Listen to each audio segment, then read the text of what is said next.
welcome back to the channel, everybody. Hopefully you guys are doing well. We are back on the Coxton sub today, and we are finishing up our build video from last week. So figured today I would go in and add some of the refining details that I wanted. And still currently my only serious criticism is that I wish there were just more car assets that were freely available. I'm trying not to use payware or packaged materials or assets for a very specific reason is that I don't want people to have to download a bunch of other assets that are hard to find. So that is my only really serious concern, is that I feel like I'm just going to do a substandard job of getting cars on the route. But it's one of those things that right now, at least, I can't control. Maybe in the future we'll see what happens. But definitely going to add some of the finer details here to these scenes around Nick's yard here in Coxton. So first we're going to work on the station. Going to add some parking lines, get some lights on the parking lot, and also we'll add in some mulch and some trees to get a little bit of decoration to kind of break up the monotony.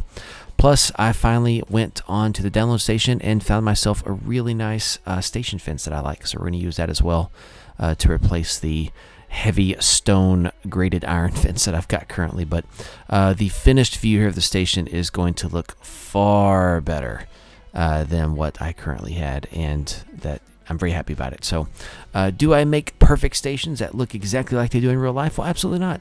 But do I make a pretty good one, I think? Well, sure. I liked it. So I'm happy with it.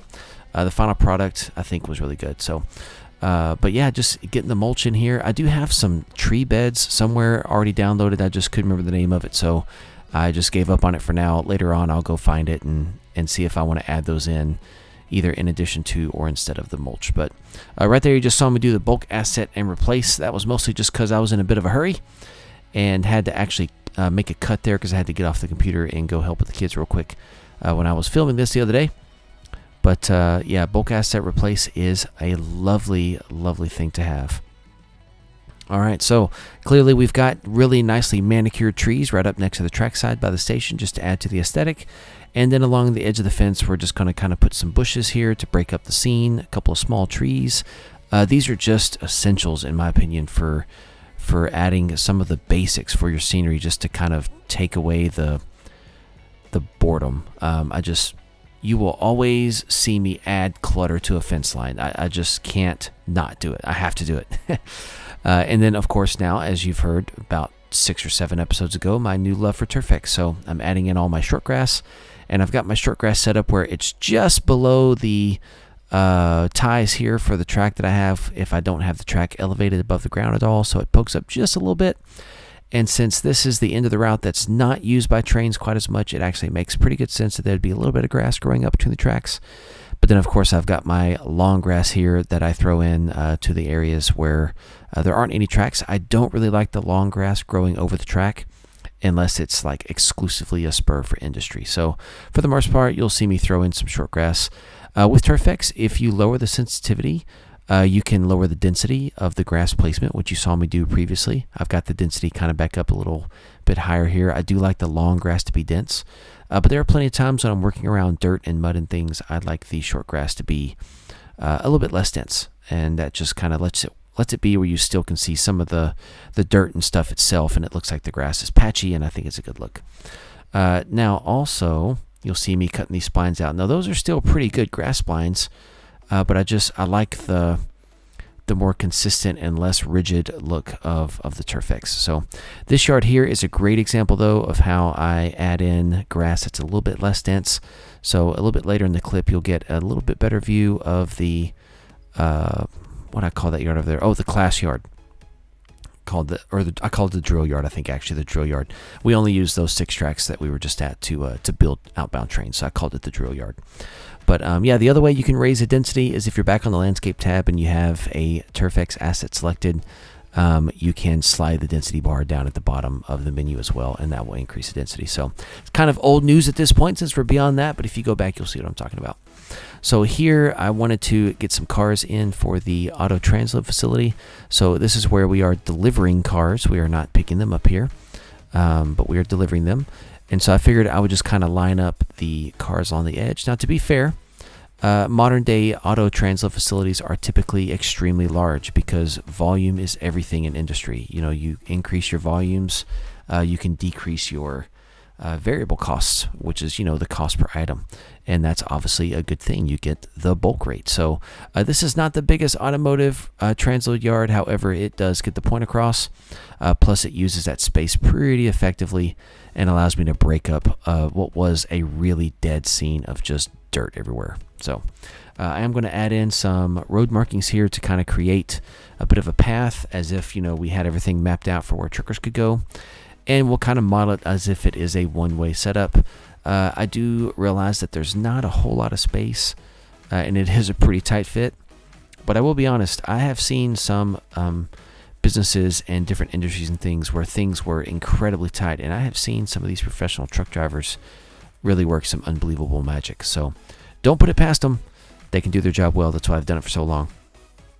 And then also we're going to add some road marks getting on out of here, and then I'm going to add just a little bit of a hand-laid road. Not very much of it though, because I said I wasn't really going to do it. I will say though that if I decide down the road to build a version of this route in Trainz 22, which is definitely a possibility, I will most certainly use Surveyor 2.0, and then I'll be hand-laying my roads at that point because I'll just be able to get that look I really want. So, but that's down in the future. For now, we're not going to really hand-lay too many roads. I didn't really worry about symmetry on this one because if you think about, you know, 18-wheelers pulling trailers, those trailers are going to cut in and try to take the shortest path. And so I didn't really worry about too much about making everything nice and symmetrical because that's a pretty tight turn actually. And really, truly, I probably should have added even more space than I did, but we're not going to worry about it. And here you go, seeing me again add in some trees and bushes. It's just absolutely essential to have these long fence lines. So the problem is I got into this drill yard here and I realized there's just not a lot of space. And I didn't want bushes or trees hanging over into the cars. I also didn't want them hanging over into the track. So I ended up using some bush splines I don't use very often, which are like the 55s and the 54s from ST RMM here. So I've got all the custs, however you would say it, and I'm using those 55s and 54s to kind of fill in this fence line. So you'll see that in just a second.